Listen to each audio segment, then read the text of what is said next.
o te whātero watu Samoa e o pa ia mamalu o le ale o iai se e tala le au au nei. Ai o whaangaina le nei avanoa i le Porokalame a le tauta iai i le nei afiafi e whailoa atu ai se mata upu e winga i le tau le lea o kānata o lo whaiala na Porokalame whaasa lau i lungo o penga te whailangi.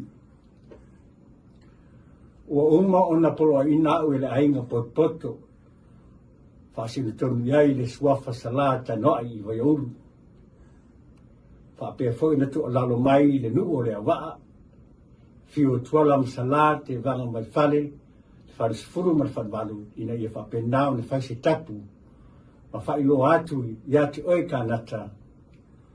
Ona ua e tu mama ina le suafa o le salai ua whaafafonga le laulangi i au whaasa launga le monimu pa le sao i lungo le ea ua whaataasi nai le suafa sala.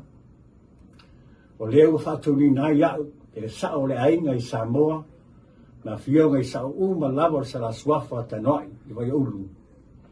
Ina i whapenao na whailoa atu i ati oe. Le ngata fo i lea le tu o lalo le nui le waa, ma le nui Samoa.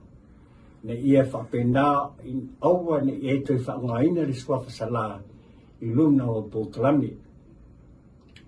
Ma tu te whautua ina oe a matatu le so, ne ia whaise tapu, aua ne e toi whaungaina le sala, le suafa sala i lunga o Porokalame, o na ua tau wale ai nai le suafa le ainga, ma le suafa le nui. Mo losi le fia o le nuu nei o le awaa. O le teimi lave mai le whainga pāloka. E o mai whaatasi le nuu. E a pongi le whaipule o whiliwhilia le nuu. O le tau whāma le whautautara nā tuala masala. E langu teli i ai te vanga mai whali o le paia le nuu. O leo te whautua i nai oe o mai le whingalo le ainga.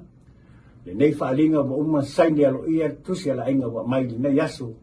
Whapena fuin whaawatu le malongo.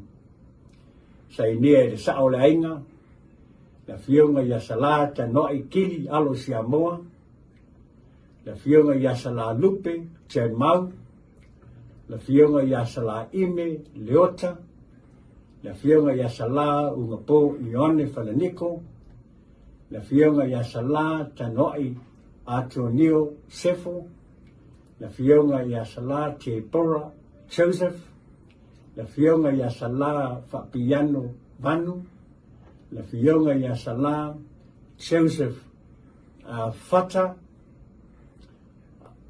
Simeuli, la fionga ia sala Anu Pito, la fionga ia sala Michael Joseph Yosefo, la fionga ia sala John Yosefo, la fionga ia sala Murian Mwongtitia, Whaneniko i Kenasio, ia mahauri nei ta talatu o sala asi tupai, pira asi. A to ai mena ainga poto uma Samoa ni sila nei ma Australia, ma tu te whailoa tu ia te oe kānata, awani e tu e whaonga aina te swafa o le ainga. A whaia te le, alo ia sa mātu whautuanga, ia la whapenao e se si fuanga le ainga a to ai ma le nu o le nei whaalinga o iai le lango a to le nu e le waa whapea fo i mawhitanga le waa i nisi nei.